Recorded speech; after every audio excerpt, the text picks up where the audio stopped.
everyone, my name is Monica Gill, and I am absolutely delighted to be your guys' keynote speaker. To everyone at Raunak, Merced, I'm excited that you guys had me speak. So from what I understand, you guys are having a fundraiser and you would like me to speak about the farmers issue. So just so you know, I've made some notes. So if you see me looking down, it's to make sure that I'm on track. Okay, so what's going on, right? On 20th September 2020, the Indian Parliament undemocratically passed 3 acts which are now collectively called the Farmers' Bills, or the Anti-Farmers' Bills, as I like to call them. Now, I say undemocratically. Why? I say that because, one, in the Indian Constitution, agriculture is designated as a state subject. So the central government has no jurisdiction on it.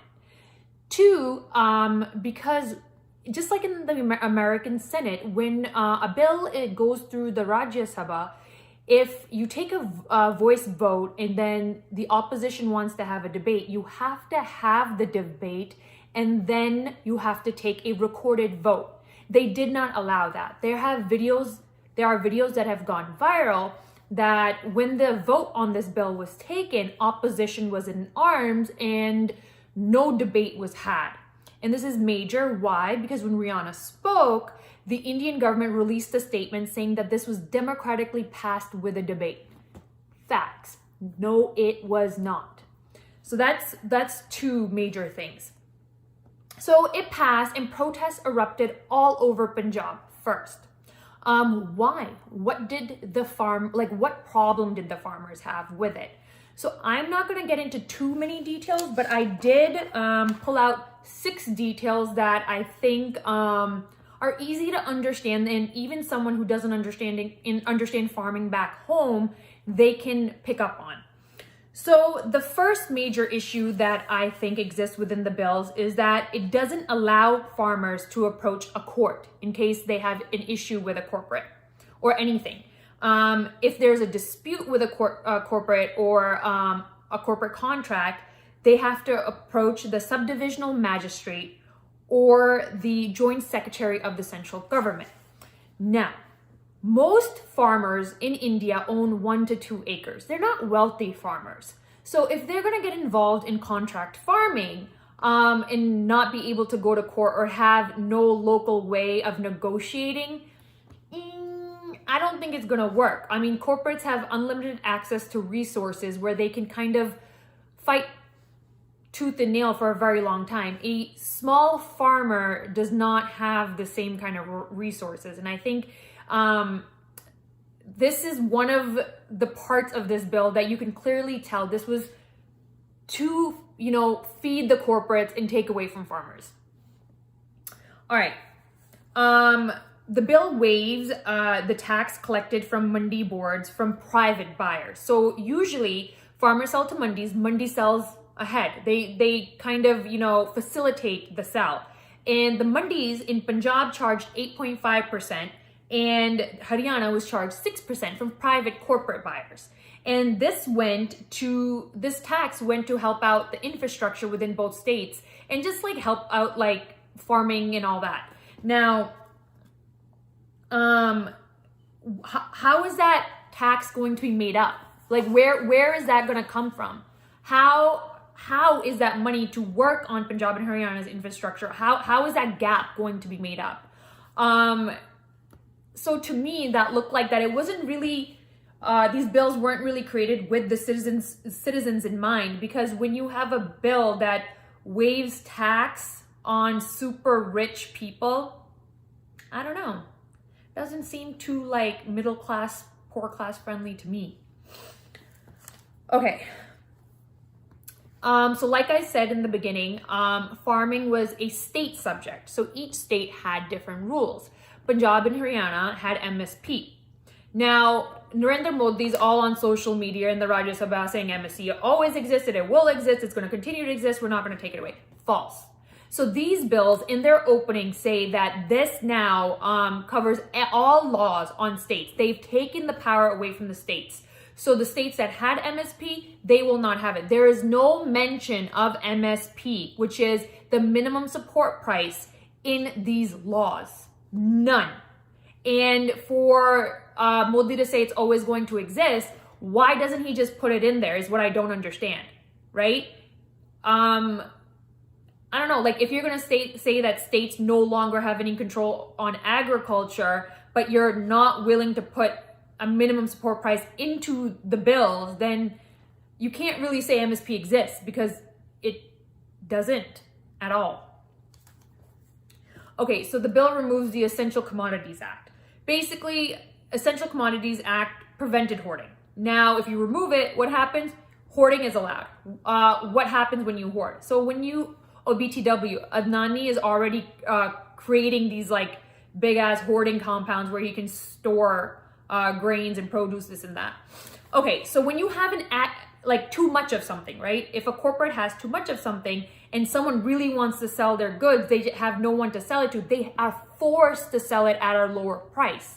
Corporates get a deal. They can just keep buying at lower and lower and lower prices, store it, and then they control demand in the market, but they don't have to release it to the market. Therefore, they can sell it at much higher prices. So what happens? Corporates win and the average citizen loses, right? Because they're buying it at extremely low prices and selling it at extremely high prices. So it's a lose-lose situation for the common person. Okay, so this has been going a lot around social media, and a lot of the trolls that are harassing me on social media say this as well, that the bills remove the middleman, the artias. Now, is this true? Is this actually good for the farmers? Let's discuss that. Okay, so the bill removes the artias, right? But the artias are like a small fish, right? But it inserts corporates, and corporates are a bigger shark. So I don't know, like farmers already had existing relationships with these artias, right? They know how the artia system works, and that's not what they had a problem with. So kind of like tackling that, I don't understand why they did that, besides to kind of take out any competition for the corporates. Like instead, like what they should have done is add more artias, add more mandis, but instead they take them out and throw in corporates. Okay, so artias worked on a 1 to 2% service fee, 1 to 2%. And what they did was they facilitated the purchase from the buyer. So they basically worked like, okay, so this is what you want to sell. I have a buyer over here. Let me bring the buyer in. This is my fee. There you go. You have a buyer. Congratulations. That's what they did. I don't know. So the other thing artias were what? So when you are a farmer, you work on a 6-month cycle, right? Every 6 months, you can sell your product. So in between, if you need cash, you go to the artias and the artias give you a loan, right? And then when you sell, they just take the money out from the profit and, give you the rest. So by taking out the artia, like the bills don't really make another option for poor farmers to go to when they need cash fast. I mean, yes, banks exist, but banks are also corporate entities. Those are also sharks. So I don't understand what they were trying to do here. Now, those are like some of the ones I've highlighted. I mean, if any of you have read these, you can understand that it's a whole lot of just nonsense. Like they have electronic selling or whatnot. Like how many people or how many literal poor farmers do you know in villages, in Punjab or anywhere that have computers and actually know how to do something like that? Like I don't understand what the government was thinking when they wrote this. Secondly, no farmer was consulted. Like none of the unions were consulted. They didn't have any conversation with anyone. So yeah, people are pissed. Okay, so that's why protests erupted. Now, protests had been going on September and October and up until mid-November, and people were like, well, the government's not listening. National media isn't covering us, right? So what do? Then you had this whole thing start that says, Dilli chalo. Dilli chalo. Alrighty. So, they start moving towards Delhi, and the central government tried to stop them. Now, let me tell you that in a democracy, dissent and the freedom of peaceful assembly is protected by law. Not just law in that country, but also international law, of which India also signed. It's called the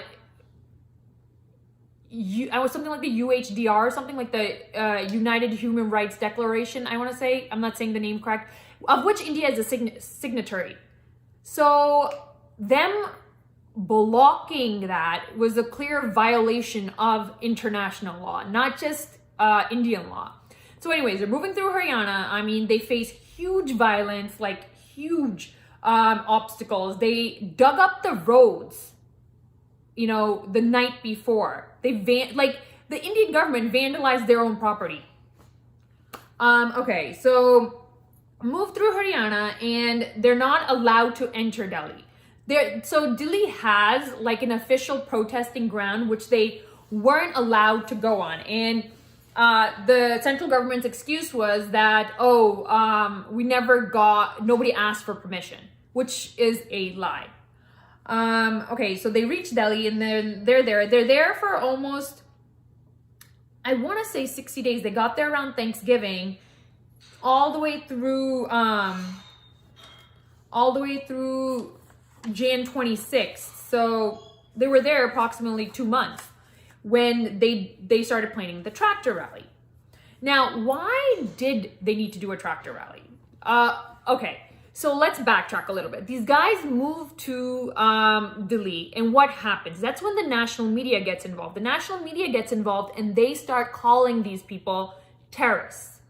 They start calling them separatists. They say that the money is coming from Pakistan and China, and that, you know, these are anti-nationals, this and that. Keep in mind that majority of the men in the Indian army are sons of farmers. So for me to listen to that, it's kind of like you're insulting your own army when you're saying that, because that's literally where all these people come from. Like almost, I want to say 86% of the Indian population are farmers or small farmers. So to say that is not okay.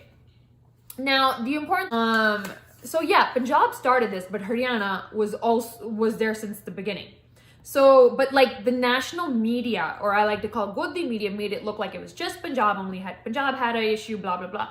But in honesty, all farmers across India had a problem, which because they were all affected by this. The contract farming is not going to be limited to Punjab. It's going to be all India. Okay. So what happened on the 26th? So they wanted to have a tractor rally. 26th is Republic Day in India. So the farmers were like, hey, you know, we're Indians too, so we should be able to participate in that. And they wanted to. I mean, they had a lot of veterans there. They had people who were very involved in police and government. Like they had like nationals, like real nationals there, people that have fought in wars. So they wanted to. So they planned this big tractor rally, and they kept in mind optics. They wanted to come across as peaceful, you know, to international media. They wanted international media attention. And the government of India knew this. So what did they do? They tried to sabotage it on purpose. And this is something I want you to understand. On Republic Day, the Delhi is on high alert. When Delhi is on high alert, there is an excess number of police and security personnel all over the capital. And Delhi is very, very small. Delhi is very small. It's one city. Within that one city is the Red Fort. So on a day where the entire capital is on high alert, you're telling me you did not have security personnel at the Red Fort? I don't understand that. Also, when the Red Fort incident happened, they turned off the internet. They turned off the internet, and the only images that circulated was the ones that Godi media and their allies provided, which projected the entire situation in a very biased manner.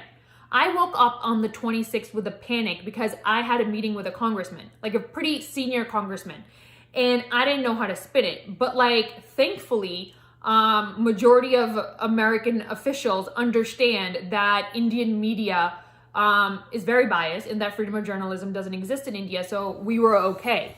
But what they did was quite smart. Like, hey, let's make the mess up. Let's not have our people there. Like, they blocked off the right routes and they opened up the wrong routes. They directed people to go to the Red Fort. Furthermore, the Indian flag on the 26th was not touched. Godi media projected, like the way they showed it was like, oh, you know, this flag gets thrown off and this happened and that happened, and then they put in the Nishan Sahib and the Kisani flag. No, they just stuck that thing on an empty pole. That's literally what happened. And they turned it into a huge issue.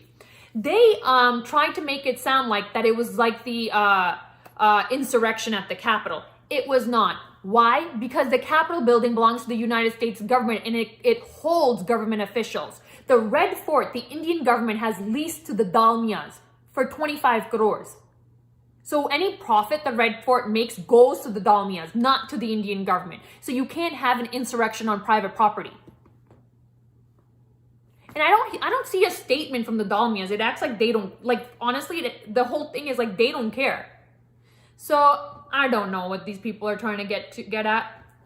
So that happened. Then, you know, they continue to shut off the internet. They tried to bring people to harass the farmers. And what happens? What happens is they went to Rakesh Tikat. And that was one, like the Indian government, and they just keep, you know, stabbing themselves in the foot. They went and attacked Rakesh Tikat. Who is Rakesh Tikat? Rakesh Tikat is Mahendra Singh Tikat's son. And if you want to be involved in this whole movement, you need to read the bills and you need to read about who Mahendra Singh Tikat is. Who is he? He was a very, very big Kisan leader before all this happened. So there was a lot of respect for this man. And when they came to attack Rakesh Singh Tikat and, you know, people saw him crying, they were like, oh, hells no, like we cannot allow this to happen. And people, like within hours, like people were on their way. Like when, you know, the Indian government thought the protests were dying down, people were back. And Rakesh Tikat single-handedly turned the Morcha around. Ranjit Singh. So at Singhu border, I forgot the date when this happened. The police brought their goons, BJP RSS goons, and started attacking an elderly female's tent. So this kid gets up and was like, "What the fuck? Sorry, what are you doing?" Like he tried to protect them.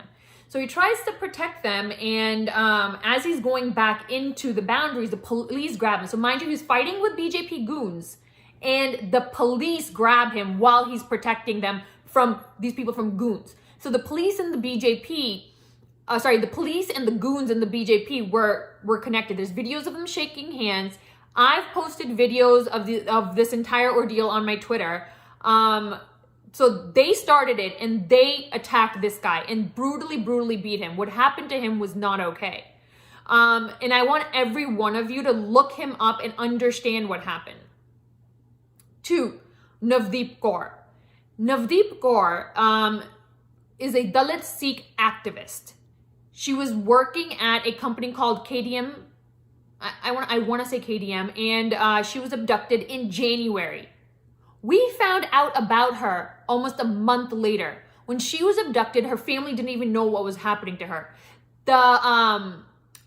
She's in a Haryana jail, and the police brutalized her. Absolutely brutalized her. Why? Because she was a woman. And historically, the Indian government has used rape as a torture tactic in a way to squash dissent. And it's not okay. It's against international law. And we all need to raise awareness on social media because that's the platform we have. And we have to ask the United States, the UN, and other governments to intervene. I mean, if we don't do it, if we don't stand for our community, who will? after all this, I mean, Rihanna tweeting the CNN article about the internet being shut down, like, I hope that woman lives to be like over 100 years. I wish her all the best in life and everything she does. She's a true, she's a true queen for tweeting that when nobody was talking about it, because she changed the course of the Morcha. She really just changed it. And, you know, the Human Rights Watch, Greta Thunberg, like, what they did was amazing. And I think they really put the Indian government in a corner, and they didn't know how to handle it. People like Narendra Modi and his like counterparts are very sensitive to criticism. And they're especially sensitive to criticism from a woman, from a strong woman, who isn't really rattled by what they do and what they say. And it's really funny to see how they react. Like, they react in such a stupid way. They threw some of India's finest artists, sportsmen, and actors under the bus and made them look dumb on an international platform. And I really, really feel for these people, because I really